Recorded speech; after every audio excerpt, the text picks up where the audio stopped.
Give him some room. He lost a few pints of blood. He's in shock. His wound didn't heal properly. Can you fix it? Not easily.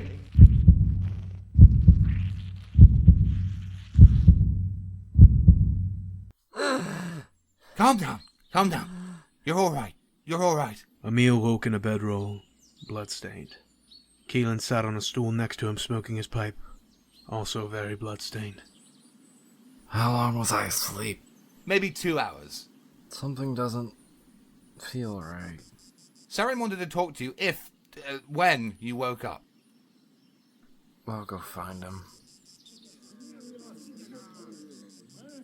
I need you to keep guard until sunrise with Kip, Gresham, Rory, Schaffer, and... He's up. Go to your post. I'll deal with him. Did everyone make it out okay? Where are we? Everyone is accounted for, just a clearing in the forest. We got lost. How are you feeling? A little sore, but amazing all things considered. Good. Sarin knocked Aemil in the jaw, casting him to the ground. What the hell? Ever do anything that monumentally idiotic again, and I'll let you die. Ever endanger my men like that again, and I'll kill you myself. Understand? Sarin, Do you understand? Yes. Go back to your tent. Get some rest. We won't leave till midday. Damn, I'm tired. Kip nodded. Why don't you talk, Kip? Kip shrugged. Well, you are a good listener. Kip smiled. He looked up at the sun peeking through the branches, then gestured at Kellan to go back to the camp. I'll go get Half-ear and Mackenzie. Back at the camp, Half-ear was lying in the back of a wagon next to Nugbar. Nugbar had settled under Half-ear's coat and slept contently. Half-ear, it's your turn to... Kellan felt his head grow heavy and his body lighten as his perception of the forest warped. He suddenly awoke on the floor of an unfamiliar room, staring at a fireplace. Warm, thick, dried blood clung to his chest. A cloth knot clenched between his teeth, and splinters dug into the side of his face as he shifted his head down to notice bound hands. Unfamiliar hands. Larger, calloused. This was not Kellan, but only a host. You're quite the scrapper. A set of black boots and black trousers came into sight, and knelt down next to him. A man wore a blue naval jacket and looked rather familiar to Kellan, his grease-ridden grey hair pulled up behind him. He dropped the host's head back down onto the wooden floor. The man reached into his coat and removed a matchlock pistol, waved it in front of the host. The smell of sparkstone filled the air. Shame we had to kill the little one. But it was the only way to make sure you didn't pull this again. Kellan felt tears well up into the host's eyes and flow down the side of his face, stinging his splinter-filled wounds. The strange man walked over to the fireplace and removed a red-hot pair of long tongs. So young, such potential. You fight quite well. You could speak common, and you got a pretty little face. You'll do great for us. But you just don't listen.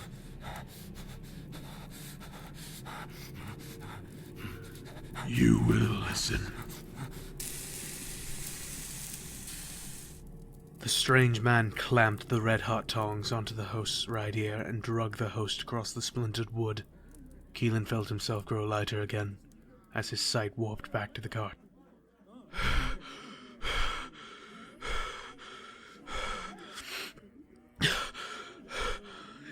You alright, Kellan? Fine, Half-ear. You're sweating? Just bad dreams. Hand me my pistols. Here. Thanks. Nugbar can hold onto the coat for me. Get some sleep. Roxy, here you go. Obvious, I need your help. Yes? These are the same trees as the ones back on Hashus, right? Yeah? Do you think you could make spikes to put in the grass with that shiny metal sap? I guess I could. We would just need to drain some... Yeah! Get a pail! Get a pail! We don't really have a mold, Thimbis. Just make them pointy, like a knife, or your ears. What are you doing? You should be sleeping or on guard. I don't sleep. And I make bad decisions. Go guard the east side with Marimus. Alright, Alvius, keep making spiky things. I give the orders here. But yes, keep making caltrops. Marimus stood holding a small crossbow aimed at the forest, staring emptily into the wooded void. Hello, Marimus. Good morning, Thimbis. So, we just stand here? We just stand here.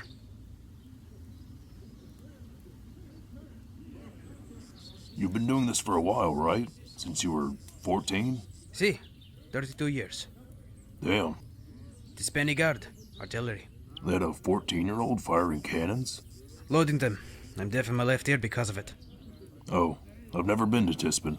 Don't go anywhere near it. It's not very welcoming. Derelict. All but destroyed in the Oaken conquest.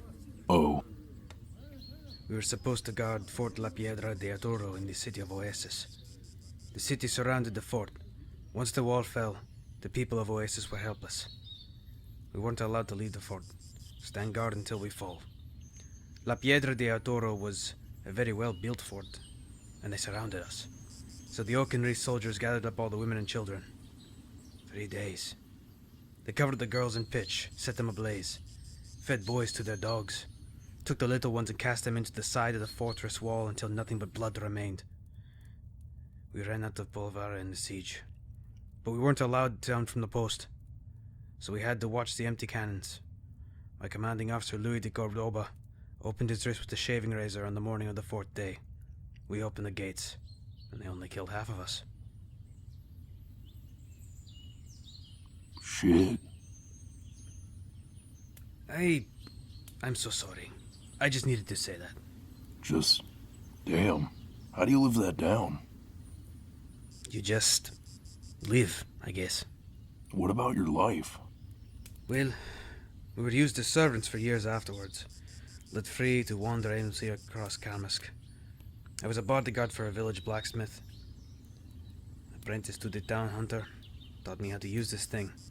And eventually I met Valerie when I was 19. Married her.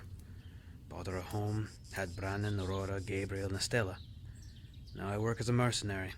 That's all I really know how to do, Thimbis. They stole my dreams from me.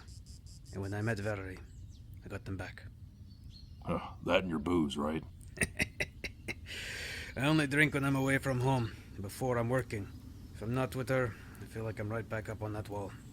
We'll be home soon enough, Marimus. You know, Kellan said he'd teach my son magic when we finish the contract.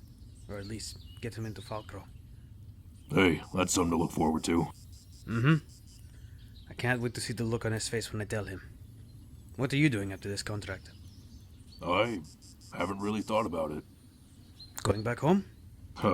No. Me and the tribe didn't exactly end things on good terms. How not good? We were fighting some pirates on the beach near my village. I whacked a guy with my axe, scraped across his armor. I realized, hey, that's a good idea. I told my tribe they were stupid for not wearing armor. They called me a coward. I told them to go sodomize themselves with tree branches. Then I left. That's pretty not good. Yeah, could have been worse, I suppose. Say, how about spiky things are done? I've been informed the spiky things are done.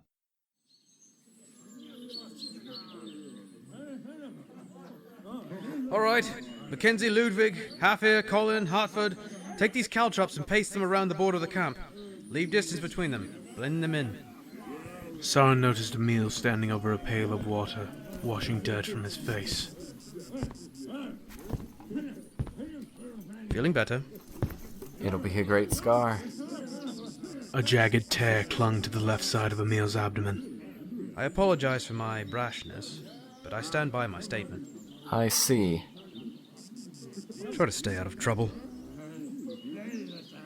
We're done. Take a break. We'll start packing soon enough. Leaving so soon? A masked Shalavon rebel appeared behind Sarin in the blink of an eye. As quickly as he arrived, Sarin had his rapier under the rebel's chin. Whoa! Easy. Just came to discuss things. I'm Montraeus. We met at the roadblock. I let you through, remember? You're all wearing the same damn mask. That makes sense. Montraeus untied his mask, revealing ivory hair and dark green eyes. Better? Any more of you? A few. The trees surrounding the camp opened to reveal dozens of masked faces. Don't step on the spiky things. The caltrops? They're bright green and reflective. Gather up all the caltrops. So what do you need with us? We've come to give you an escort out of our forest. You held on to that treaty, right? Gods, I hope so. Good. Let's get you out of here. Are you sure that's the best idea? Jarmus will keep his distance from us. Alright? I need half of you to go back to camp and make sure Jarmus doesn't leave. The other half, come with us. Anyone on guard? Start packing. Wake everyone else up. Roy, you steer wagon 1. Kellan, you're on 2. Mackenzie, you're on 3. I want everyone packed and ready in 10 minutes. Over the next hour, the Golden Rose filled back into the wagons and trudged down the eastern path.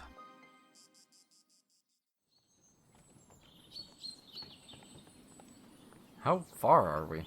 A few hours at least, since we have a whole caravan. Keelan, when are you gonna be able to ride that damn dog? All she does is lie around and waste food. Stop bullying her. Damn it, Nugbar. Don't yell at him. Thimbis, this is the 4th time he's almost knocked our bags out climbing on them. Sorry. He's checking the trees for fairies. Just let him check. The fairies come out at night. Yeah, what the hell? Where did she come from? I would assume the forest. Correct. Mind if I have a seat? No, not at all. I mind. Personally, I don't like the idea of sharing a cart with... Oh, God! Not again! Ignore him. So, you like fighting? I do. Nugbar. Oi, Nugbar. Are you hungry? Sure. What have you got? A lot of jerky. You want some? Oh, I don't eat meat. That's... Alvius, you want some? Alvius? He's asleep. I'm not... I just feel... wrong. Sick? That's the word. I thought you were more... Grey cap. Secrets. Right. I thought you never got sick. I do. And I did a lot when I was a boy. Maybe just the changing setting is messing you up. God! Yes? Got any magic plans to help Alvius feel better? I think I may have some honey and ginseng in my bag. Toss it over here. Drink up. So, tell me about Gabriel, Marimus. He's a little exaltado, like me when I was that age. How old is he? Almost 15. Looks just like me, you know. I can't wait to introduce you to my family. So, how much magic does he know? Before I left, he had started reading some old student notes. He can't legally use any of them until he gets a permit. The Academy can get that set up for him. Bueno.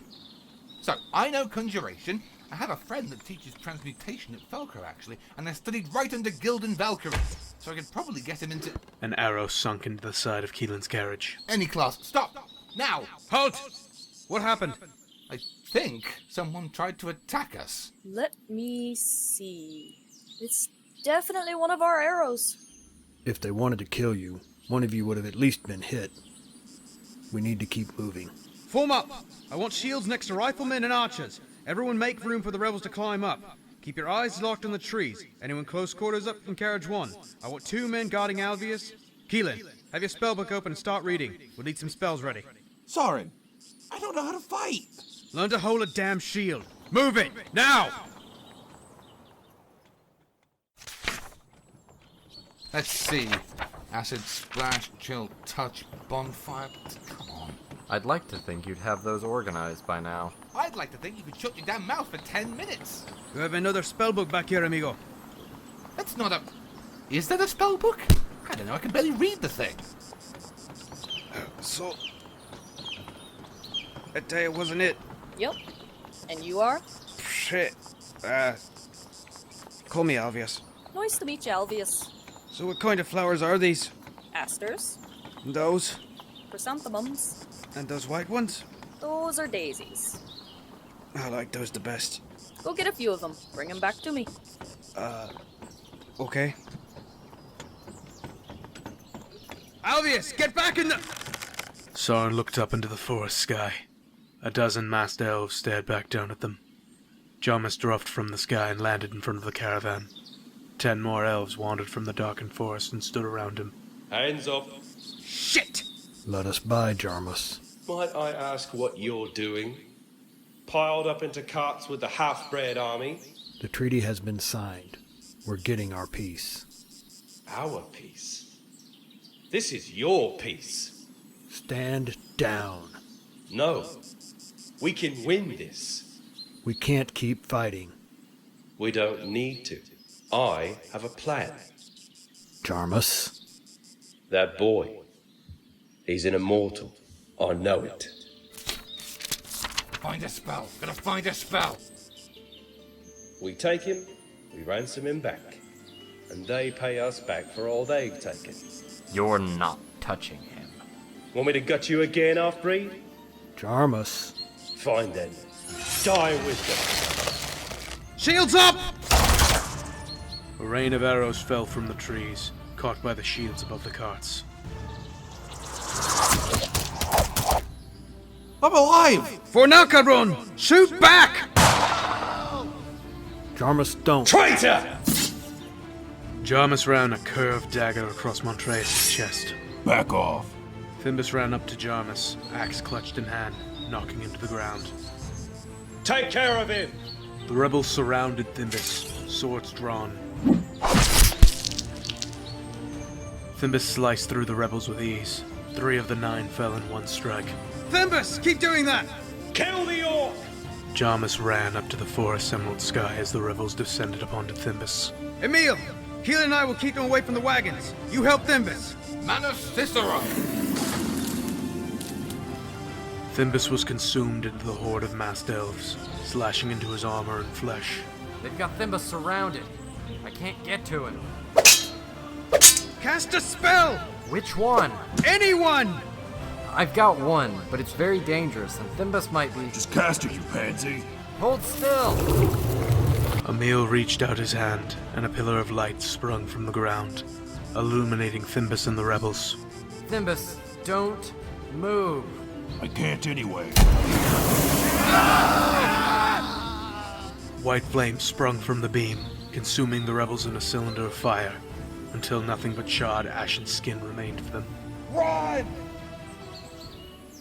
What the hell was that? Is Thimbis alright? Thimbis tossed aside a scorched body as he crawled out of the pile of burnt corpses. Oh, that hurt. That was vile! How the hell do you get away with knowing that? Do you need healing, Thimbis? I light a lantern with magic without a permit, and an inquisitor writes me a fine for 30 silver and throws me in a cell for a month.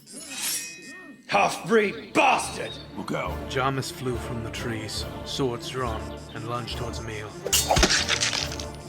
As Aemil blocked the attack with his sword, Thimbis slashed his axe into Jarmus's left arm, severing it at the shoulder completely. Shock overcame the golden rose as the wood elf held his wound, collapsing to his knees. Blood, splintered bone, and mangled tendon poured from the wound. Montraeus rushed to the aid of his companion. Stay away! Traitor! Let me die with honor! Peace is in our reach, Jarmus. Why couldn't you just see that? This peace, their peace, is just a fallacy. What are you waiting for, Orc? Finish it!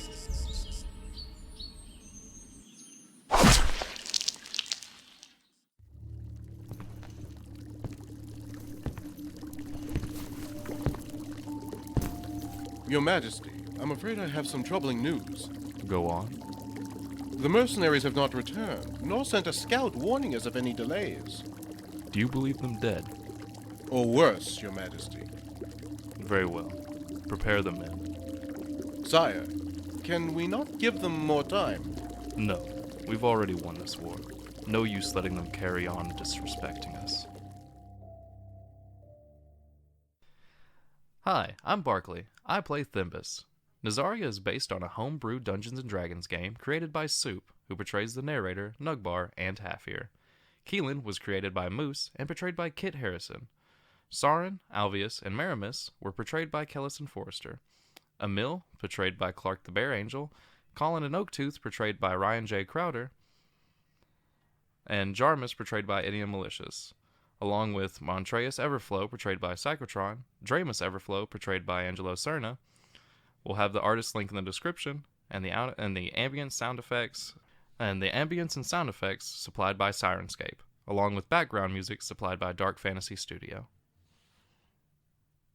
Look forward to the next episode. It'll really get you fired up. You bastard.